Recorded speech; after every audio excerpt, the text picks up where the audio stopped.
Hello everyone, today we will discuss lesson number 8th and keep it continue.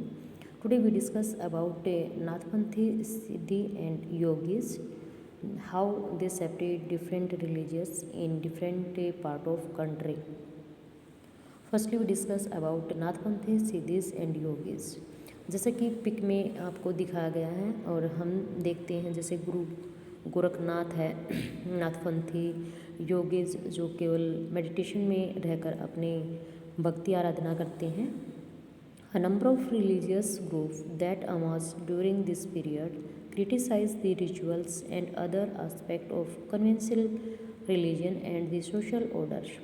यहाँ पर हम क्या है एक ग्रुप की बात करेंगे. धार्मिक ग्रुप है जो अलग अलग टाइम पीरियड में जो रीति रिवाज फैले हुए थे सोसाइटी में और उनमें क्या करता है आलोचना करता है यूजिंग सिंपल लॉजिकली आर्ग्यूमेंट्स. हर किसी का अपना एक तरीका है भक्ति आराधना करने का. तो जो सोसाइटी में रिचुअल्स फैले हुए थे रीति रिवाज जिनको कहा जाता है उनका ये खंडन करते हैं, विरोध करते हैं. Among them were the Nathpanthi, Siddhis and yogis. और इनमें कौन शामिल थे? नाथपंथी, सिद्धचार्य और yogis. They advocated renunciation of the world. वे पूरे संसार में किस चीज़ का आह्वान करते हैं? पुनर्जन्म की बात करते हैं. To them the path to salvation lay in meditation on the formless ultimate reality.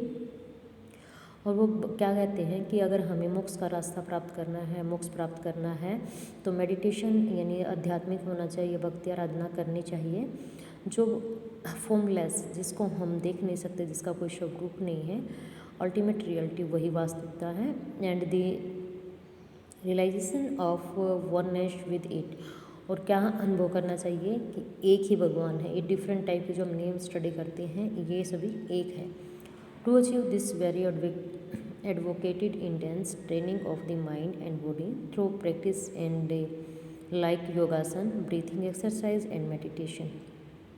उन्होंने सुझाव दिया कि इन सब को प्राप्त करने के लिए हमने अपने मन और शरीर को क्या करना होगा, स्वस्थ रखना होगा. किसके माध्यम से? योगासना मतलब योग अभ्यास करके, जिसमें हम ब्रीथिंग वाली एक्सरसाइज करते हैं, मेडिटेशन करते हैं कि हमारे आसपास कुछ भी होता रहे, हमारा माइंड केवल कंसंट्रेट होता है जो एक्सरसाइज जो भक्ति हम करते हैं उस पर. This group became particular popular among low caste. और ये समूह किन में फेमस हुए? निम्न जातियों में. देर क्रिटिसाइज ऑफ कन्वेंशनल रिलीजन. और इन्होंने जो परंपरागत धार्मिक विचारधारा थी उनको आलोचना की. created the ground for devotions religion to become a popular force in northern India. Specially उत्तर भारत में इन्होंने भक्ति आराधना के लिए अलग अलग तरीके अपनाए. इस्लाम and Sufi. This Sant had much in common with the Sufis. यानी जो संत थे वो किसी सूफियों के साथ काफ़ी common. So much so that it is believed that they developed many ideas of each other. उनका विश्वास था कि उन्होंने इनके लिए अलग अलग विचारधारा को विकसित किया. सूफीज वर मुस्लिम माइस्टिक. सूफी जो थे वो मुस्लिम में जो कथाएं होती हैं, जो उनकी भक्ति होती है उसमें विश्वास करते थे. They rejected outward religiosity and emphasised love. और इन्होंने किस पर बल दिया? धार्मिकता को कहा कि इनकार कर देना चाहिए, इनको नहीं फॉलो करें, लेकिन अल्लाह प्यार की बात इन्होंने की. And devotion to God. और भगवान के प्रति समर्पित. And compassion towards all follow human beings. क्यों? क्योंकि भगवान ने सभी को हम सबको बनाया है और हम सभी क्या है? एक है, समान है. किसी प्रकार की भक्ति आराधना के माध्यम से हमारा कुछ नहीं हो सकता. इस्लाम प्रोपगेटेड स्ट्रिक्ट मोनोथीज्म और सबमिशंस टू वन गॉड.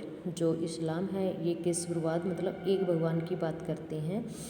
जो जैसे कि अल्लाह है, ये अपने कुरान को स्टडी करते हैं 5 टाइम्स, नमाज पढ़ते हैं उसमें और एक ही भगवान को मानते हैं और उसका नेम क्या है इनके अकॉर्डिंग? अल्लाह. लेकिन हिंदू रिचुअल्स और मेथडोलॉजी को हम देखें तो उसमें हम डिफरेंट टाइप के जो गॉड एंड गॉडेस हैं उनके नेम स्टडी करते हैं. In the 8th and 9th century religious scholars यानी 8वीं से 9वीं शताब्दी में धार्मिक विद्वान उन्होंने अपने अपने अलग अलग different aspect of holy laws, शायरी एंड थियोलॉजी ऑफ इस्लाम, अलग अलग धर्मों के विद्वानों ने क्या किया, अपने व्यूज़ दिए किसके प्रति, जो कानून है, शरिया जो है, और उनकी जो थ्योरी है इस्लाम धर्म की। While the religion of Islam gradually became more complex, और जो इस्लाम धर्म था वो जल्दी ही ज़्यादा कॉम्प्लेक्स बन गया। Sufis provide it with an additional dimension, सूफी संतों ने इसको अलग से ही पहचान दी। That favour a more person and to God, और जिसमें क्या कहा कि एक पर्सनल, कि हम सभी ने एक अपने आराध्य भगवान की क्या करनी चाहिए, पूजा। The Sufi often rejected the elaborate rituals, और जो सूफी संत हैं उन्होंने मना किया किसका, जो रिचुअल्स रीति रिवाज उनको मानने से। Code of behaviour demanded by Muslim religion scholar, मुस्लिम धार्मिक विद्वान जो थे उन्होंने एक कोड की बात कही कि वो जो हमारे डेली रूटीन के बिहेवियर व्यवहार में होनी चाहिए। They sought union with God much as a lover seeks his beloved with a disregard for the world, उन्होंने कहा कि इस प्रकार से हमें भगवान में लीन रहना चाहिए जिस प्रकार कोई प्रेमिका अपने प्रेमी के साथ रहती है। इट मीन्स जैसे आप अपने मम्मी पापा से, बहन भाई से बहुत ज़्यादा प्यार प्रेम करते हो, कई बार वो दूर चले जाते हैं तो हम उनके बिना नहीं रह सकते, तो इसी प्रकार से इन्होंने कहा कि इस प्रकार हमें एक दूसरे से होना चाहिए, और ऐसे ही हमें एक भगवान जिसको भी आप मानो उसमें ऐसा लीन हो जाओ कि दूसरा आपको कोई दिखाई ही ना दे। तो इस प्रकार की इनकी थियोलॉजी थी अपने रिलीजन की, जिन्होंने आगे फैलाई। लाइक दिस संत poet and Sufi to compose poems expressing their feelings, तो जो साधु संत थे सूफीज़म के भी थे, इन्होंने अलग अलग पोएम जो है राइट की और उनमें अपनी फीलिंग्स भावनाओं को प्रेरित मतलब एक्सप्रेस किया। And A rich literature in prose, और एक बहुत बड़ा साहित्य लिखा इंक्लूडिंग यंगस्टर्स जो उनके पूर्वज थे, फेबल्स उनकी जो स्टोरियाँ उनकी कहानी डेवलप अराउंड दैम जो हम सुनते हैं ये सब उनमें वर्णन। Among the great Sufi of Central Asia were Ghazali, Rumi and Saadi, like Nathpanthi, Siddhi and yogis. तो जो मध्य एशिया है इसमें बहुत सारे व्यक्ति जो फेमस हुए सूफीज़म, तो गजाली, रूमी हैं, सैदी हैं, नाथपंथी को मानने वाले, कोई सिद्धियों को, कोई योगीज को मानने वाले थे।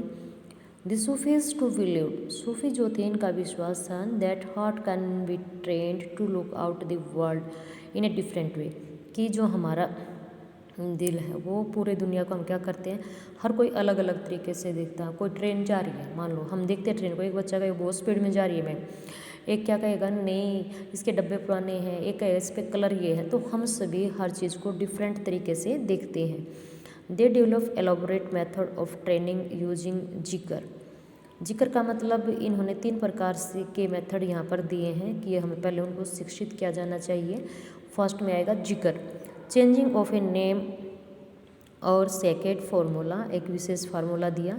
फिर है कंटेम्पलेशंस या समा सिंगिंग जिसमें हम गाते हैं, और राग डांसिंग, डिस्कशन ऑफ पैराबल्स, कोई प्रॉब्लम्स होती हैं किसके ऊपर हमें डिस्कशन करना है, ब्रीथ कंट्रोल, हम सांस लेते हैं छोड़ते हैं इनके ऊपर हमारा कंट्रोल होना चाहिए। Under the guidelines of A master और पेट, जो मुस्लिम है ये अपने जो इनके हेड होते हैं इनको गाइडलाइन करते हैं, उसको मास्टर भी कहते हैं और पीर भी कहते हैं।